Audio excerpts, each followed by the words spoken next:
Cinema शौकीन सबका स्वागत करता है। आज हम बात करने वाले हैं जेम्स बॉन्ड सीरीज के 16वें फिल्म के बारे में, जिसका नाम है द लिविंग डेलाइट्स। इस बार हमें जेम्स बॉन्ड के किरदार में एक और नए एक्टर देखने को मिलते हैं, जिनका नाम है टिमोथी डाल्टन। और टिमोथी डाल्टन जेम्स बॉन्ड के किरदार को निभाने वाले चौथे एक्टर बने। उनसे पहले शॉन कॉनरी, जॉर्ज लेजेंबी और रॉजर मूर ने जेम्स बॉन्ड के किरदार को निभाया है। इस बार बॉन्ड को मिशन मिलता है कि वो केजीबी के षड्यंत्र का पर्दाफाश करे, क्योंकि MI6 को यह खबर मिली है कि केजीबी ने एक नई मुहिम चलाई है और इस मुहिम के अंतर्गत ये दुनिया के सारे जासूसों को मार रहे हैं। कहानी की शुरुआत होती है और हम आसमान में एक प्लेन को उड़ते हुए देखते हैं और हमें पता लगता है कि इस प्लेन में अभी 3 00 एजेंट्स हैं और इन्हें 00 एजेंट्स की ट्रेनिंग दी जा रही है। इसीलिए जल्दी ही इन तीनों एजेंट्स को आसमान से पैरासूट की मदद से नीचे कूदा दिया जाता है और नीचे MI6 के बहुत सारे लोग हैं जो इन सारे एजेंट्स पे हमला करने वाले हैं और उनसे लड़ने वाले हैं ताकि वो इनकी काबिलियत को जान सके। लेकिन जल्दी ही 3 में से एक एजेंट फेल हो जाता है और अब सिर्फ 2 एजेंट्स बचते हैं। तभी हमें पता लगता है कि ट्रेनिंग के आड़ में यहाँ पे सचमुच कुछ गुंडे घुस आए हैं जो इन सारे एजेंट्स को मारना चाहते हैं। इसीलिए वो जल्दी ही दूसरे एजेंट को भी मार देते हैं। तभी हमारे सामने आता है जेम्स बॉन्ड और बॉन्ड इन्हें पहचान जाता है कि ये घुसपैठिए हैं। इसीलिए बॉन्ड उनका पीछा करने लगता है और अब ये आदमी अपनी गाड़ी से भागने लगता है और बॉन्ड उसका पीछा करने लगता है और थोड़ी देर के बाद बॉन्ड इसकी गाड़ी के ऊपर कूद जाता है और बॉन्ड को ऊपर देखने के बाद ये आदमी और भी अपनी गाड़ी को तेज चलाने लगता है। फिर देखते ही ये गाड़ी कई बार रास्ते में टकराती है, लेकिन बॉन्ड इस आदमी का पीछा नहीं छोड़ता और जल्दी ही बॉन्ड इस आदमी पे हमला कर देता है। इसीलिए इस आदमी की गाड़ी समंदर में गिरने लगती है, लेकिन बॉन्ड जानता है कि अब ये गाड़ी ब्लास्ट होने वाली है। इसीलिए बॉन्ड अपने पैरासूट को ऑन करता है और वो गिरती हुई गाड़ी से पैरासूट की मदद से ऊपर चला जाता है और फिर जल्दी ही ये गाड़ी ब्लास्ट हो जाती है और अब बॉन्ड पैरासूट से उड़ता हुआ पहुंचता है एक छोटे से शिप पे, जहाँ उसे एक खूबसूरत लड़की मिलती है। फिर बॉन्ड उस लड़की का फोन लेता है और MI6 को इस घुसपैठ की खबर देता है। तभी ये लड़की बॉन्ड की तरफ आकर्षित होने लगती है और हमें पता है कि बॉन्ड अपनी हरकतों से कभी बाज नहीं आता, इसीलिए बॉन्ड इस लड़की के साथ भी इंटीमेट होता है। फिर जल्दी ही बॉन्ड को एक नया मिशन मिलता है और बॉन्ड को भेजा जाता है चेकोस्लोवाकिया, जहाँ पे उसे मिशन मिला है कि वो एक एजेंट को वहाँ से बाहर निकाले और इस एजेंट का नाम है जॉर्जी कॉस्कोव और कॉस्कोव एक KGB एजेंट है। इसीलिए बॉन्ड यहाँ पे अपनी तैयारी में लग जाता है क्योंकि उसे पता चला है कि यहाँ पे कुछ लोग उसे मारने वाले हैं। इसीलिए यहाँ पे बॉन्ड को भी एक स्नाइपर मिलता है ताकि वो उस आदमी को मार सके जो कॉस्कोव को मारने वाला है। इसीलिए अब बॉन्ड अपने स्नाइपर से इस पूरे कॉन्सर्ट पे नजर रखने लगता है। तभी कॉस्कोव इस कॉन्सर्ट से चुपके से बाहर निकलने लगता है। तभी बॉन्ड की नजर पड़ती है एक लड़की पे और इस लड़की को देखते ही बॉन्ड को याद आता है कि थोड़े समय पहले ये लड़की ऑर्केस्ट्रा में वायलिन बजा रही थी और बॉन्ड को ये बात भी पता है कि ये लड़की खुद एक KGB एजेंट है, लेकिन वो क्यों कॉस्कोव को मारना चाहती है ये बात बॉन्ड को समझ में नहीं आती। इसीलिए बॉन्ड इस लड़की को नहीं मारता बल्कि वो उसके स्नाइपर पे गोली चलाता है, जबकि बॉन्ड को आदेश मिला होता है कि जो आदमी भी कॉस्कोव को मारने की कोशिश करे उसे मार देना है। लेकिन बॉन्ड इस लड़की को नहीं मारता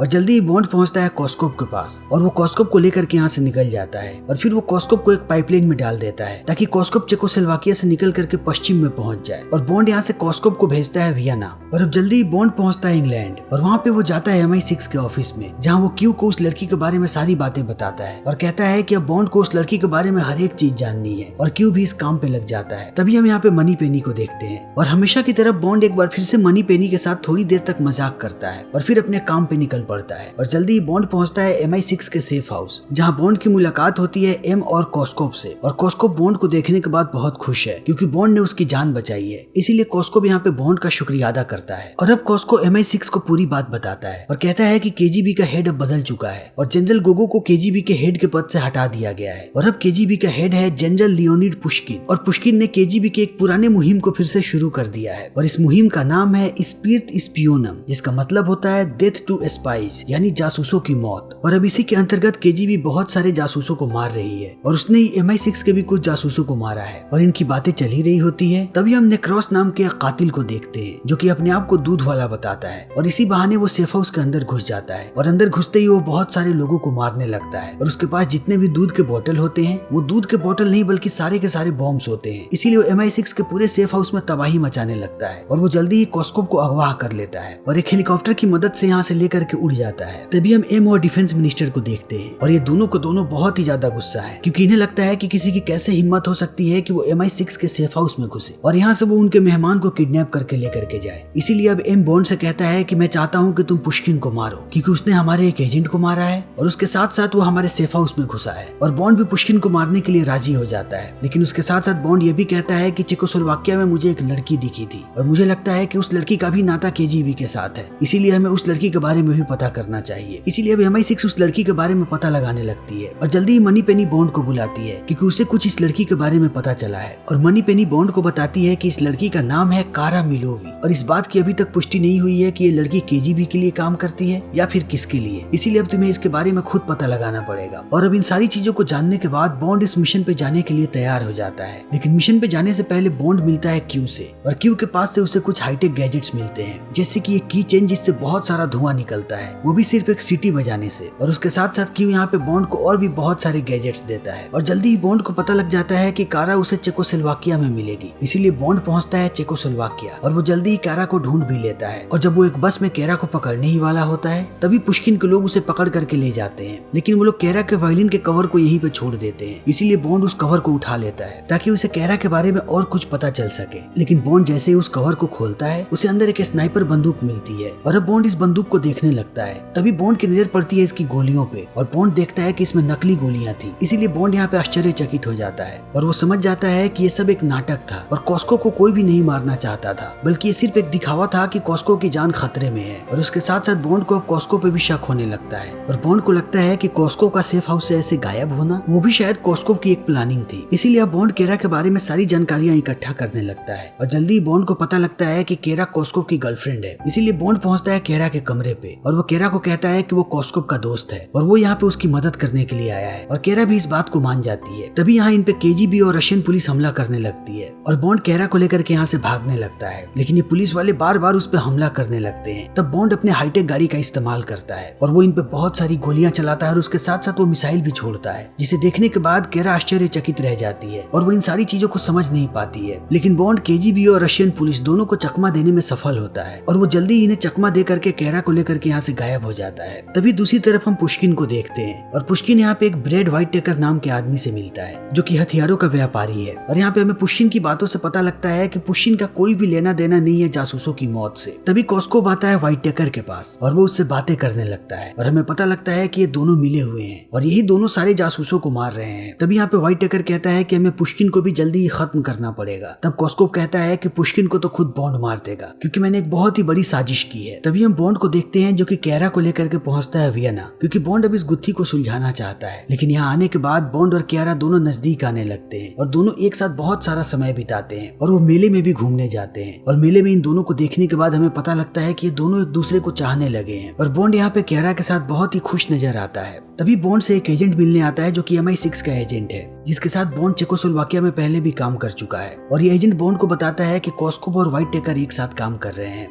लेकिन इस एजेंट के इतना कहते ही उसे कोई मार देता है और उसे मारने के बाद यहाँ पर भी बॉन्ड को एक संदेश नजर आता है और इस संदेश में लिखा होता है स्पियट इस्मियो नाम। और इसे देखने के बाद बॉन्ड आग बबूला हो जाता है क्योंकि बॉन्ड को एक बार फिर से लगता है कि पुष्किन ने ही शायद इसे मारा है, इसीलिए बॉन्ड अब पुष्किन के पीछे लग जाता है और बॉन्ड पहुंचता है तांजीर जहाँ पे पुष्किन रहता है और पुष्किन पे थोड़े दिनों तक ध्यान रखने के बाद एक दिन बॉन्ड पुष्किन के घर में घुस जाता है और उस पे बंदूक तान देता है और अब वो पुष्किन से पूरी सच्चाई पूछने लगता है। तभी बॉन्ड को लगता है कि यहाँ पे पुष्किन के कुछ गार्ड्स आ रहे हैं, इसीलिए वो पुष्किन के गर्लफ्रेंड के कपड़े उतार देता है ताकि बाहर के गार्ड इससे डिस्ट्रैक्ट हो जाए और गार्ड्स इससे डिस्ट्रैक्ट भी हो जाते हैं, इसीलिए बॉन्ड अब उसके गार्ड्स को मार देता है और तब वो पुष्किन से पूरी सच्चाई पता करता है और पुष्किन से बात करने के बाद बॉन्ड को पता लगता है कि पुष्किन का इससे कोई लेना देना नहीं है। इसीलिए बॉन्ड अब यहाँ पे एक प्लानिंग करता है और कहता है कि कॉस्को चाहता है कि मैं तुम्हें मार दूं और मैं भी ऐसा ही करूंगा, लेकिन मैं तुम्हें मारूंगा नहीं बल्कि एक छलावा होगा। और इतना कहने के बाद बॉन्ड अपनी प्लानिंग के मुताबिक पुष्किन को मार देता है और यहाँ से भागने लगता है और सबको लगता है कि पुष्किन मर गया, लेकिन ये सब एक नाटक होता है और पुष्किन अभी भी जिंदा होता है। तभी हम बॉन्ड को भागते हुए देखते हैं और अब पुलिस वाले उसके पीछे लग चुके हैं, इसीलिए बॉन्ड यहाँ से भागता है और वो बहुत ही शानदार तरीके से यहाँ से निकलता है। वो एक कारपेट पे बैठता है और वायर पे फिसलता हुआ यहाँ से दूर निकल जाता है और थोड़ी दूर जाने के बाद बॉन्ड को कुछ लड़कियां मिलती हैं जो उसे लिफ्ट देती हैं। लेकिन थोड़ी दूर जाने के बाद बॉन्ड को पता लगता है कि ये सारी लड़कियां CIA एजेंट है, इसीलिए अब ये लड़कियां बॉन्ड को लेकर के जाती हैं फिलिक्स लीटर के पास और फिलिक्स लीटर जैसे ही बॉन्ड को देखता है वो उसे पहचान जाता है क्योंकि इन लोगों ने पहले भी एक साथ काम किया है। तभी हम केरा को देखते हैं जो कि कॉस्को से बात करती है और उससे पूछती है कि कॉस्को ने अपने दोस्त को यहाँ पे क्यों भेजा है और केरा ये भी कहती है कि वो बहुत दिनों से उसके साथ इधर उधर बस घूम रही है। तब कॉस्को बताता है कि तुम जिस आदमी के साथ हो उसका नाम है जेम्स बॉन्ड और बॉन्ड एक KGB एजेंट है, इसीलिए तुम्हें जल्दी उससे पीछा छुड़ाना पड़ेगा। इसीलिए अब जैसे ही तुम्हारे पास बॉन्ड आए उसे ड्रग्स देकर के बेहोश कर देना। और केरा भी ऐसा ही करती है। जैसे ही रात में बॉन्ड उसके पास आता है वो उसकी शराब में ड्रग्स मिला देती है और बॉन्ड को ये बात पता लग जाती है, इसीलिए बॉन्ड केरा को पूरी सच्चाई बताने की कोशिश करता है। लेकिन आधी बात कहने के बाद बॉन्ड बेहोश हो जाता है। तभी यहाँ पे कॉस्कोप के आदमी आ जाते हैं और वो बॉन्ड और कैरा को लेकर के यहाँ से जाने लगते हैं और जल्दी ही बॉन्ड और कैरा पहुंचते हैं अफगानिस्तान। लेकिन अफगानिस्तान लैंड होने से पहले ही कैरा को पता लग जाता है कि कैस्कोव हीरो की तस्करी करता है। इसीलिए अब कैरा कॉस्कोप पे गुस्सा हो जाती है और उसे मारने लगती है,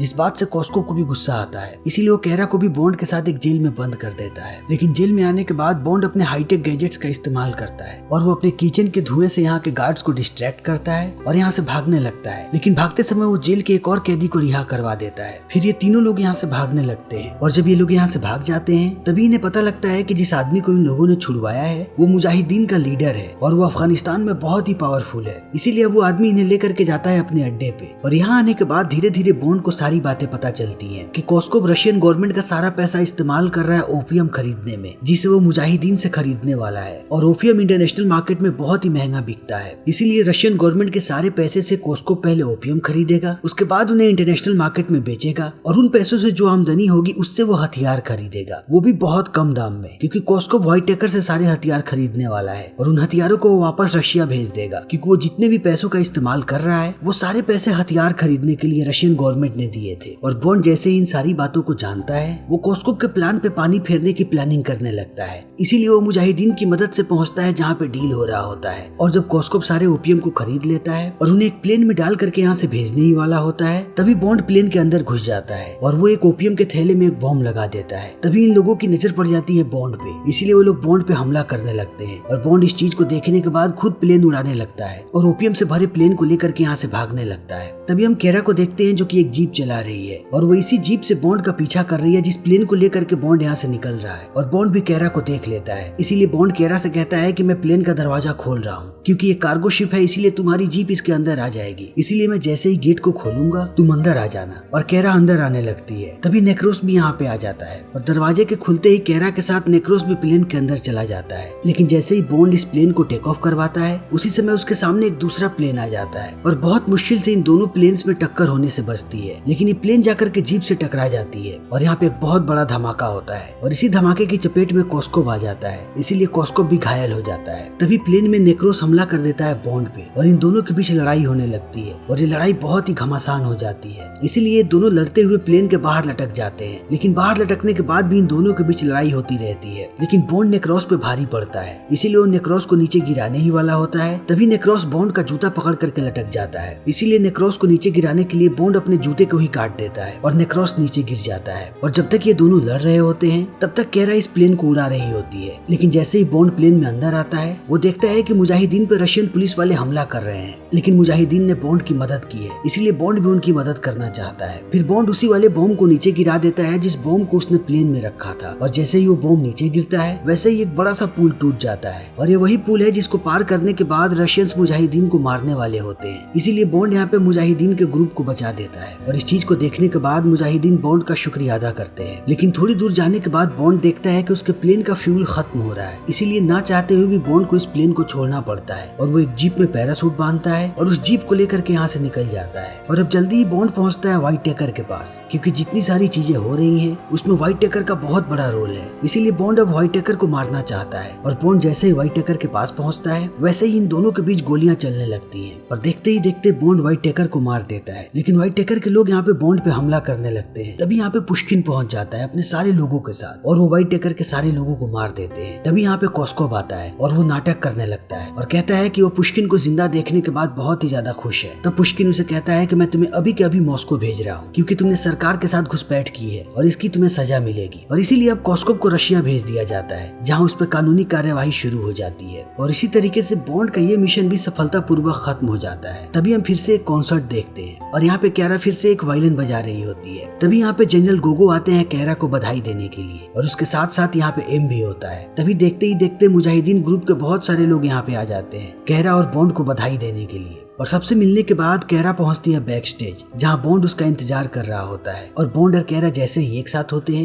ये दोनों इंटीमेट होने लगते हैं और ये फिल्म यहीं पे खत्म हो जाती है। लेकिन दोस्तों बॉन्ड की कहानी यहीं पे खत्म नहीं होती, हम जल्दी ही अपने चैनल पे बॉन्ड सीरीज की अगली फिल्म को लेकर के आएंगे। तो इसी के साथ हमारी आज की ये वीडियो यहीं पे खत्म होती है। उम्मीद है कि आपको हमारी ये वीडियो पसंद आई होगी। अगर आपको हमारी ये वीडियो पसंद आई हो तो इसे लाइक करें, शेयर करें और चैनल को सब्सक्राइब करें। Thank you.